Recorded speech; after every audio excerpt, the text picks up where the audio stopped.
제가 좋은 아이들을 만났을 때는 제가 되게 좋은 선생님이라고 생각했었어요. 근데 그게 제가 좋은 선생님이었던 게 아니고 애들이 예쁜 거였다는 거를 작년에 이제 그 문제 학생을 맡으면서 알게 됐어요. 그러면서 아, 내가 전혀 특별한 선생님이 아니고 똑같은 선생님이었는데 3년 동안 운이 좋았구나. 이제 그걸 알게 되면서 좀 작년에 좀 자신감을 많이 잃었었던 해였고요. 또 올해는 1학년을 처음 담임을 했는데 그 6학년을 다니마다 1학년으로 내려오면서 그 1학년 아이들을 통제할 수 없는 그 상황 앞에서 제가 되게 여러 번 무너지고 제 인격의 바닥을 드러내는 것을 보면서 요즘 처음으로 아이들에게 선생님, 예수님 믿는 사람이야 라고 말을 하기가 문득문득 부끄러워지는 그런 해를 작년 올해 겪고 있어요. 다들 공감하실 것 같은데 기독교인이기 때문에 손해보고 들어가는 것들이 있잖아요. 꼭 교사가 아니더라도.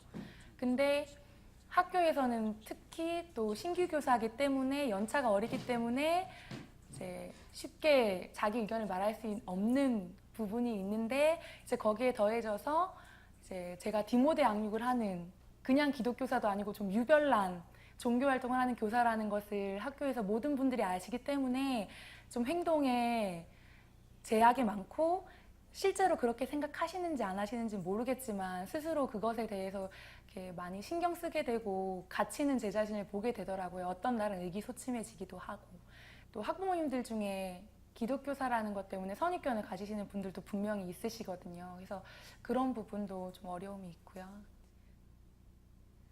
처음에 아무 생각이 없었어요.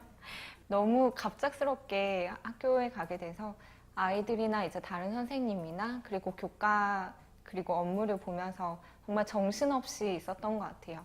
기독교사로서의 처음에 생각은 오히려 하지도 못했어요. 그냥 학교 적응하는데 급급했어요. 저는 중2 맡고 있거든요. 아이들을 보면은 참, 이게 중2병이고 사춘기구나 그런 걸 많이 느껴요. 그래서 그 아이들을 대할 때 항상 사고를 치는데 그 볼 때 평정심도 유지하고 그래야 되는데 정말 저도 모르게 어떻게 이런 행동을 할 수 있는가 정말 확 올라올 때가 있어요. 그럴 때 굉장히 뭐 감정적으로 너무 화가 나거나 너무 우울해지거나 이런 게 있어서 그런 모습들이 이건 이런데 하나님의 증인? 약간 이런 괴리감이 있었던 것 같아요. 아이들이 어리다 보니까요. 사실은 학교에서도 조금 더 헌신이 필요한 부분이 있는데 그런 부분에서 좀 적극적이기 어려움이 있는 것 같아요. 좀 빨리 퇴근해서 저희 집 자녀들을 또 이렇게 돌봐야 하는 책임도 있고 그러니까 이렇게 시간적으로도 여유가 좀 없고요. 경제적으로도 좀 그렇고 그런 어려움도 있는 것 같습니다. 저 자신의 어떤 헌신의 문제가 더 크다고 생각하는데요. 정말 제대로 학생 한 명을 양육하고 이렇게 제자로 세우기 위해서는 헌신이 필요하다고 항상 생각을 하는데요. 그게 잘 안 되더라고요. 그래서 어떤 선생님들 이야기 들으면 막 집에도 초대해서 같이 잠도 자고 간식도 같이 해서 먹고 이렇게 한다고 하시는데 그런 부분에서 좀 저는 어느 정도 선을 긋고 있는 것 같아요. 그러니까 완전한 헌신을 하지 잘 못하고 있는 것 같아요. 이제 매년마다 그 학급 아이들에게 이제 디모데 이제 제자 양육에 대해서 공지를 하고 그리고 이제 제자를 선발을 해서 매주 토요일마다 성경 공부 시간을 1시간씩 이렇게 갖고 있습니다. 이제 아이들을 모집을 할 때 그 예전만큼 아이들이 그렇게 호응도가 크진 않은 것 같아요. 그러니까 옛날에는 이제 선생님과 함께하는 것이 되게 기쁘고 즐겁고 한 일인데 좀 그것이 매력이 좀 떨어졌다고 할 수 있을까요? 이제 학부모들의 반응도 예전 같지 않은 것 같습니다. 그러니까 그 이단의 영향 때문인지 모르겠지만 선생님이 이제 성경 공부를 한다고 했을 때 기존의 교회 다니는 그런 학부모들도 경계를 많이 합니다. 그래서 예전에는 이렇게 제자 선발을 공지를 4월 초 중순경에 그렇게 했는데 지금은 좀 그렇게 못하고 있습니다. 그러니까 저 자신을 좀 충분하게 알려드리기 위해서 3, 4월 동안 그렇게 그 준비 기간을 갖고 이제는 좀 제자 선발도 5월 달로 좀 늦춰지는, 네, 학부모들의 그 여론도 반응도 예전 같지 않다. 경계하고, 네, 그렇게 홍도가 높지는 않은 것 같습니다.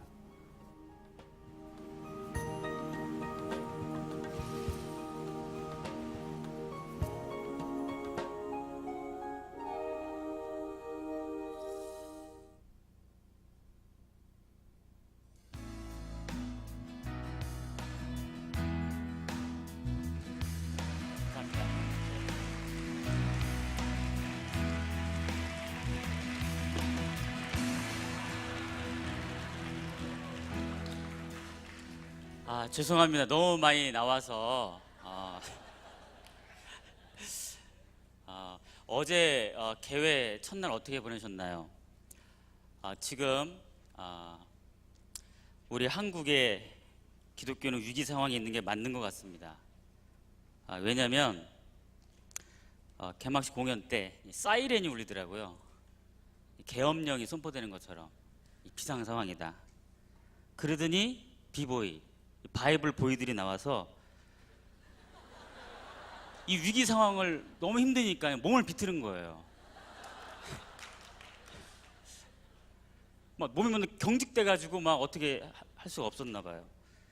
그러더니 찬양 시간으로 가니 찬양을 대회 3년째 3회차 인도하시는 우리 김지상 선생님이 늘 서서 찬양해서 힘드셨죠? 그렇게 말씀하시잖아요. 이번도 그럴지도 모른다고. 위기 상황이기 때문에 앉을 수가 없는 거예요. 이 상황이 얼마나 심각한지 저녁 집회 때 목사님은 2글자로 이 상황을 표현하셨어요. 겁나. 원래는 그 약간 뭐 겁난다 이렇게 뒤 말을 붙여야 되는데 너무 위기 상황이니까 겁나까지만. 그리고 한마디 더 하셨어요. 이 위기 상황은 성경에는 써 있지 않은 상황이다. 예, 첫날 정리되셨나요? 네, 박수 한번 크게 해주세요. 네, 제가 원래 농담 10개 던져서 3개 던지면 성공이다 생각하는데, 예, 오늘 반응 감사합니다. 기독교사 대회와 나 굉장히 중요한 것 같습니다. 기독교사 대회와 여러분은 어떤 관계이세요? 저 같은 경우에는 처음 98년 첫 대회 때가 경인교대 3학년이었습니다. 근데 그때 머리를 빡빡 민 그 빡빡예수 윤재훈 선생님이, 기훈실 선생님은 아실 겁니다. 막 이렇게 신문 이만큼 들고 신문 배달 온 줄 알았어요. 그래서 이거를 나눠주면서 기독 동아리들 다 어딨냐고 막, 그래서 저기 동아리방 3층이에요. 그래서 가서 막 다 나눠주고 그러면서 참여했던 대회가 첫 대회였어요. 근데 이제 그때 선택강의 녹취를 맡았어요. 근데 이제 그때 녹취를 누가 맡겼냐면 이제 정병원 선생님이 맡긴 거예요.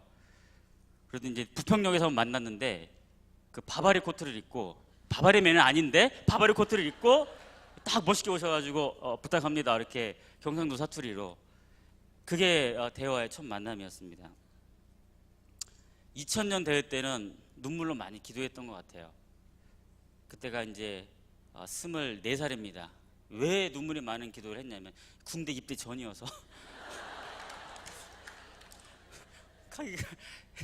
눈물이 그때 많이 나더라고요. 예. 믿음으로 기도해서 그런 게 아니라 생각하시면 안 됩니다. 그래도 이제 2004대회가 기억이 나는데, 2004대가 호소대 쪽이었는데 이제 비가 많이 내렸어요. 이번에 다행히 태풍 2개 사이에 저희가 대회를 하죠. 와, 하나님이 태풍을 힘을 잃게 만드셔. 대회를 해야 되니까 우리가. 그리고 다음 태풍은 스케줄 딱 맞춰서 주말부터 온대요. 하니까 감사의 박수 한번 드리죠. 와.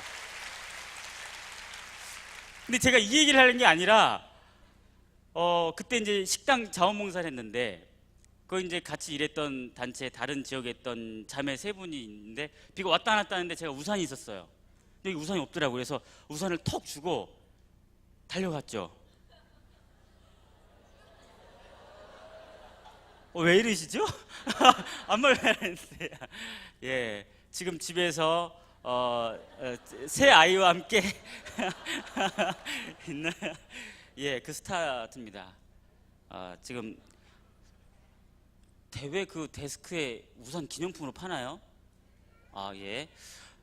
그걸 계기로 해서 제가 좋게 보였나 봐요. 나중에 이제 소개팅을 했는데 계속 만나게 됐고, 어느 시점에 그 자매가 차를 운전했는데 트렁크를 열었는데 우산이 하나 있는 거예요. 근데 언젠가 만에 봤던 우산. 누구 우산일까요? 야, 그 우산을 간직하고 있었던 거예요. 그 첫 느낌. 그 우산 던져주고 그냥 뛰어간 그 느낌. 야, 우리 저기 쓸진소인가요? 이번에 네, 일단 우산부터 하나 장만하고 예. 데스크 쪽에서 다른 기념품도 재고가 쌓이면 에피소드 하나 만들어 달라는 부탁이더라고요.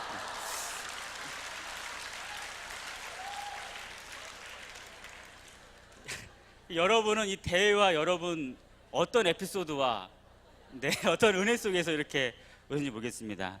제게 주어진 시간이 15분인데 이렇게 시간을 제가 보내고 있네요. 네. 복음 얘기 언제 하지? 학원 보고 막 이러는데 네. 복음은 어색하죠? 네. 예. 복음은 뭘까요? 네. 복음은 하나님이 우리와 함께 하신 이야기입니다. 좀 더 정확하게는 우리들이 겪는 고통의 현장에 임마누엘 하신 이야기라고 할 수 있습니다. 당신의 창조가 불과 짧은 시간 안에 실패한 것처럼 느껴질 정도로 우리의 그런 타락과 또 우리 인간들이 자신들의 나라를 만들어간 그 역사 속에서 하나님은 우리를 떠나시지 않으시고 계속 우리와 함께 하시면서 하나님의 당신의 나라와 의를 이루고 계신 이야기입니다. 어젯밤에 기도를 하는데 이 주제 강의 저도 이게 처음 해보는 거라 굉장히 부담감이 있었나 봐요. 그래서 막 기도하다 막 울다 막 기도하다 하는데 머릿속에 내일 너무 진지하면 안 된다. 그래서 그 임종환 대표도 저한테 그런 얘기했거든요. 그래서 머릿속에 진지하지 않으려면 개그가 있어야 되잖아요. 웃음이. 그래서 막 울면서 기도하다가 개그 아이디어가 막 떠오르는 거예요.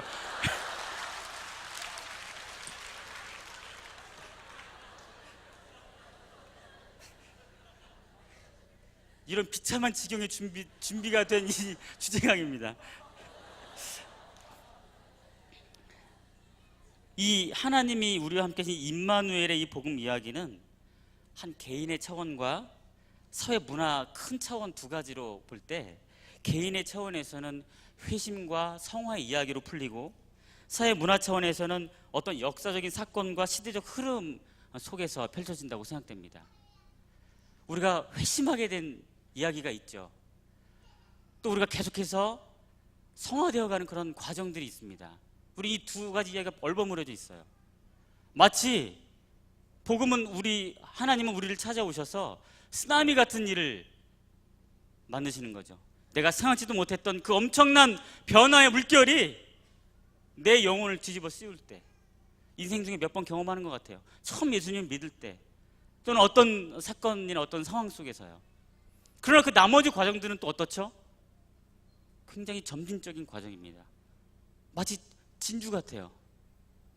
조개가 진주를 만드는 이야기 아실 겁니다. 자기 몸속에 이물질이 들어와요. 굉장히 불편하거든요. 거기다 대고 계속 분비물을 쏟아내는 거예요.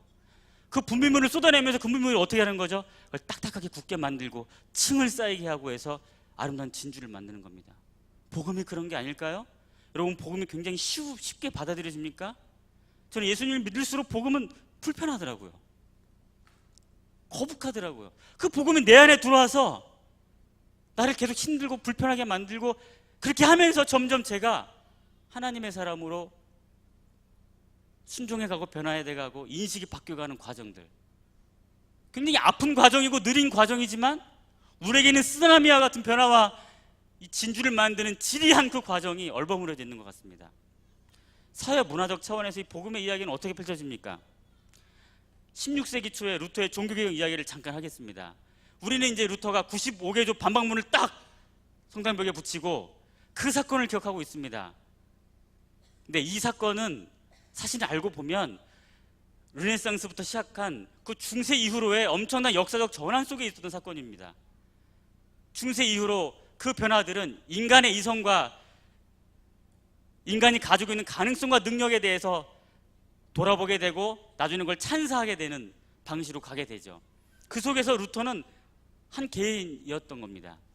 사실 루터는 어느 정도였냐면 자기보다 더 급진적으로 이야기한 부류들에게는 그건 잘못된 거다, 니네 이단이다 이렇게 얘기했고, 자기보다 덜 진보적으로 얘기한 그룹들에게는 니네도 너무 옛날에 머물러 있는 거 이렇게 얘기할 정도였습니다. 루터도 그 엄청난 전환기 속에 한 사람이었던 거고 하나의 역사적 사건이었지만 또한 그 흐름 속에 있었던 겁니다. 복음은 이렇게 개인이든 사회나 어떤 공동체 안에서 급진성과 점진성이라는 두 가지 특징으로 우리에게 펼쳐지는 그런 이야기인 것 같습니다.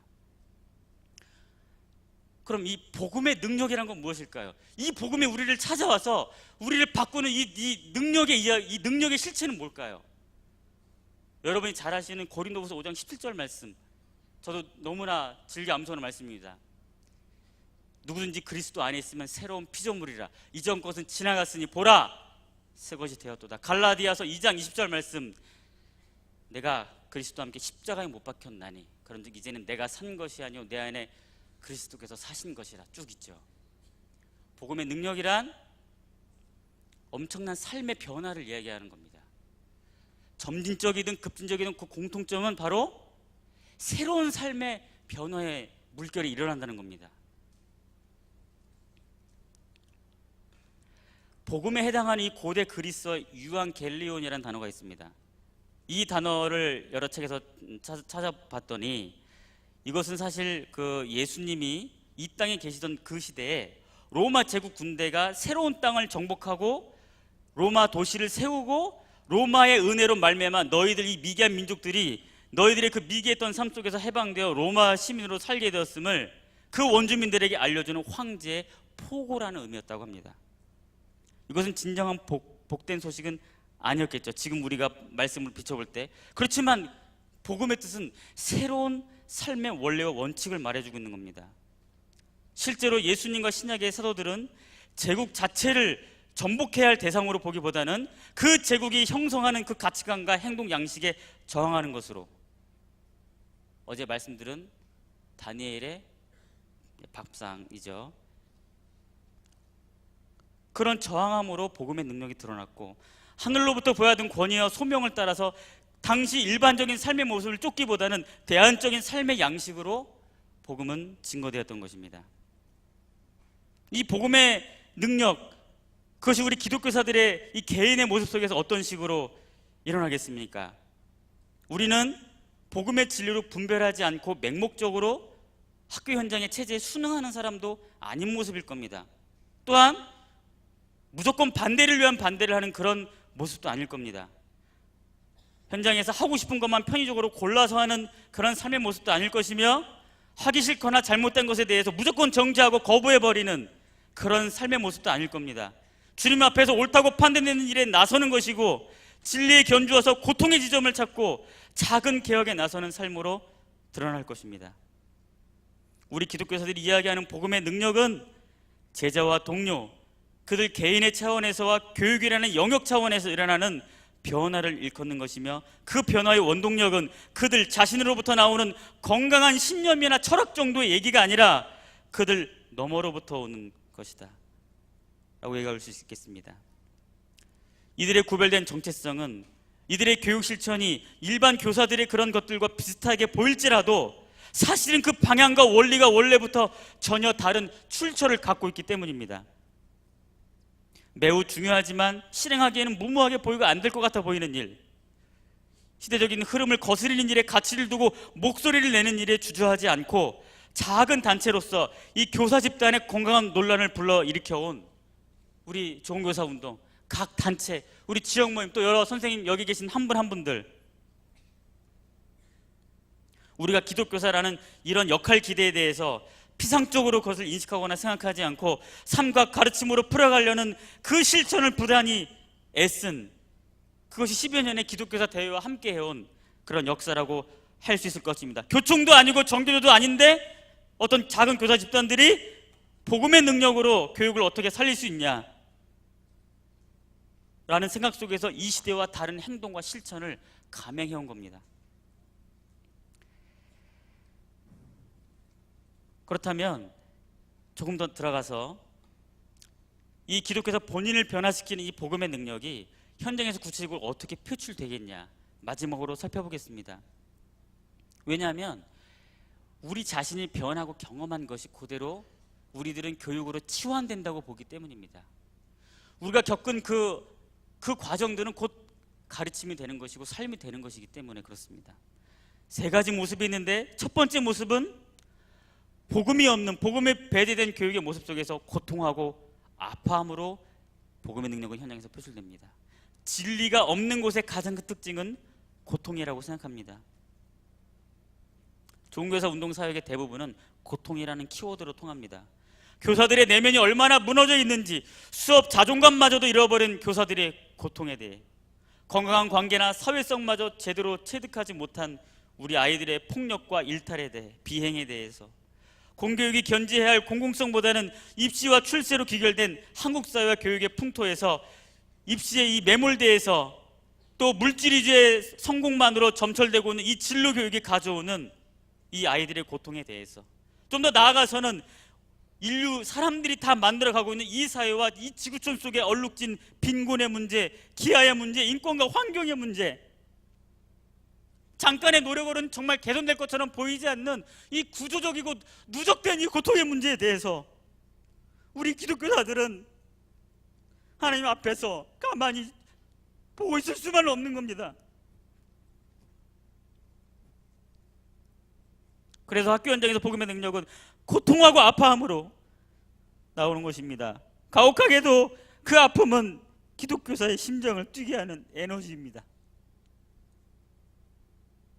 우리는 진리를 떠난 이 교육에 가져다 준 고통과 어두움을 경험하고 목격한 사람으로서 애들을 방치할 수 없어서 우리들의 마음과 영혼이 너희들 곁에서 함께 머물고 있겠다라고 결심하는 것으로 복음의 능력은 표출됩니다. 과거로부터 의미 있는 복음의 움직임은 항상 공동체 중심이었다고 합니다. 공동체의 본질은 성장 과정을 함께하는 것에 있습니다. 누구나 뜻은 세울 수 있고 시작은 할 수 있지만 그 지속하고 그 굴곡을 경험하면서도 계속 진보를 경험할 수 있는 그 저력은 바로 이 회심의 공동체, 동행의 공동체에서 비롯됨을 우리는 알고 있습니다. 아이들의 사회화 과정, 신앙의 내면화 과정 속에서 그 곁에 함께 있어주는 것, 우리들은 엄청난 선교의 가능성과 교육의 가능성을 소지하고 있는 것입니다. 왜냐하면 우리들은 아이들 곁에 있어줄 수 있기 때문입니다. 단순히 시공간에 함께 거처하는 수준이 아니라 선한 목적과 방향을 향해 함께 노져가는 목자요, 동역자요, 파트너로서 우리는 그들과 함께 있을 수 있는 기회를 가진 사람들입니다. 그런 의미에서 다양한 학원복음화의 이런 여러 사역들, 이야기들은 과거에만 활발했던 활동이기를 거부합니다. 선배 기독교자들이 일구었던 이 모임들과 더불어 우리가 하는 많은 크고 작은 실천들이 바로 이러한 정신으로 진행되어 온 것 같습니다. 그래서 복음의 능력은 학교 현장에선 때를 얻든지 못 얻든지 함께하고 모임을 만드는 일을 해나가는 것입니다. 여러분, 커뮤니티 메이커가 되어 주십시오. 어디서든 작은 모임이든 시작해 주십시오.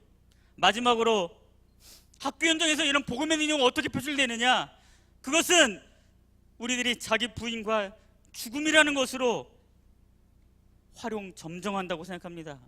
예수님께서는 죽음이라는 목표로 달려가셨습니다. 죽음이라는 것은 사실 목표 같은 목표가 아니죠. 무엇을 이루거나 성취하는 게 아니라 잃어버리고 상실하는 것이 죽음인데 그것 때문에 우리가 지금까지 있는 것 아니겠습니까?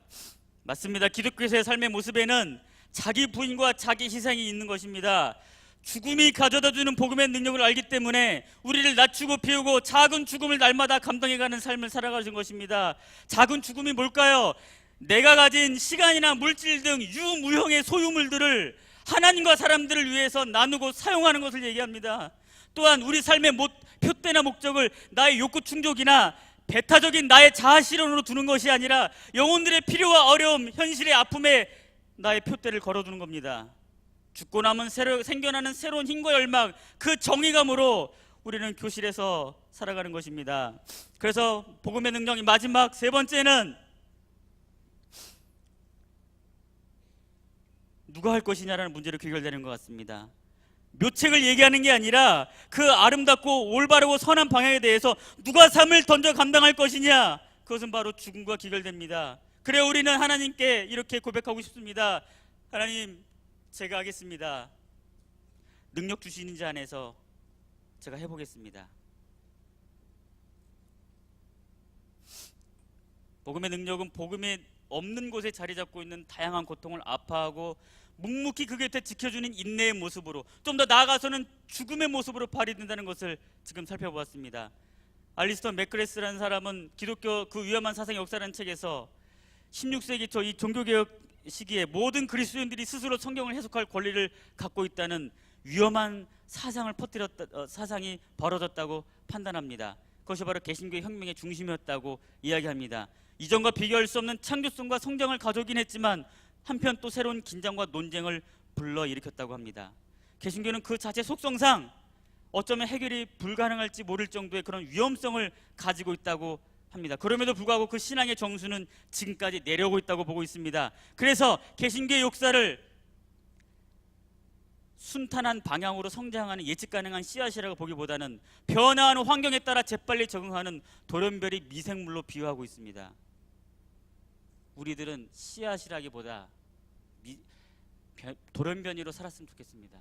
학교 현장은 다양하고 고통의 모습들은 편만하게 펼쳐져 있기 때문에 우리들은 재빠르게 그 환경에 맞게 변해서 복음의 능력을 발휘하는 돌연변이로 살아가길 원합니다.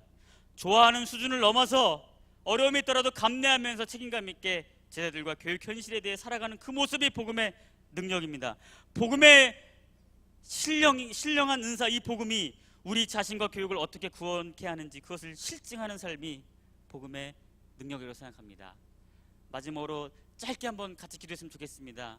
여러분 이 시간 손을 한번 들고 하나님께 기도했으면 좋겠습니다. 짧은 시간이지만 주님, 복음이 무엇입니까? 복음의 능력이 무엇입니까? 학교 현장에서 복음의 능력은 어떻게 표출되고 발휘되는 것입니까? 주님, 나와 함께하여 주십시오. 같이 한번 기도하겠습니다.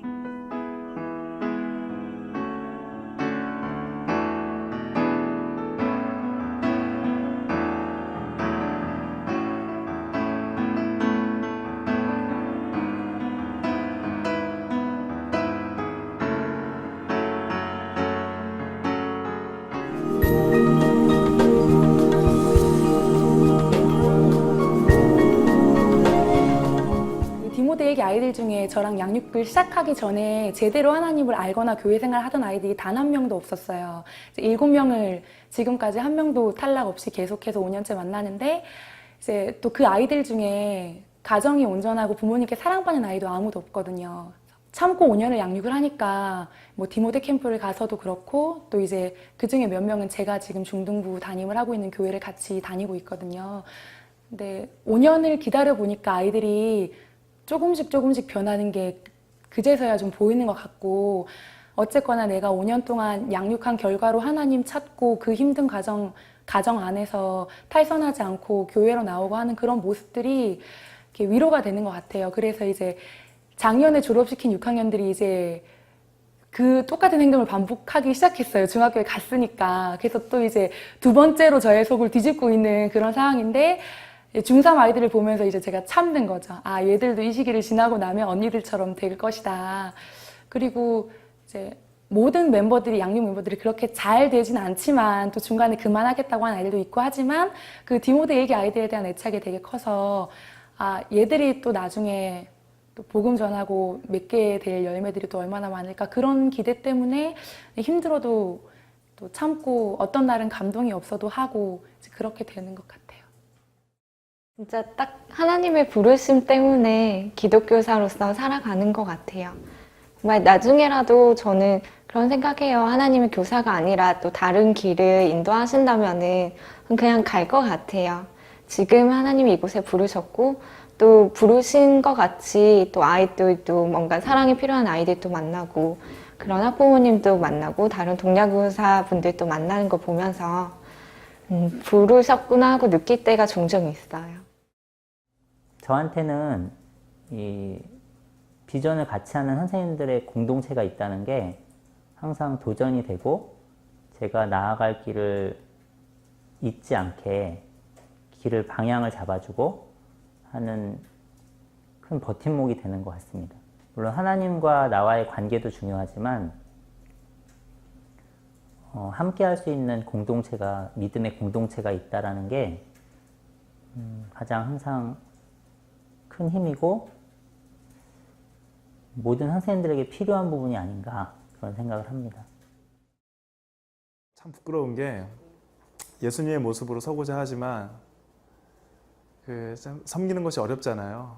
아이들을 이제 생활 지도를 하고 가르치는 데 있어서 참 쉽게 통제하려고 하고 아이들 점점 그냥 직업인으로서 그냥 편안하게 이렇게 좀 안주하려는 모습, 네. 그런 모습이 제 모습 가운데 있는 것 같고 하지만 그래도 그냥 하나님 앞에 부단히 서려고 하기 때문에 그냥 맡겨진 기독교사로서의 사명들을 감당하려고 또 그것도 노력하는 것 같고 또 공동체가 있어서 공동체에서 공동체 지체들과 함께 이런 꿈과 비전에 대해서 이야기하고 함께 동역하는 것이 또 큰 힘이 되지 않나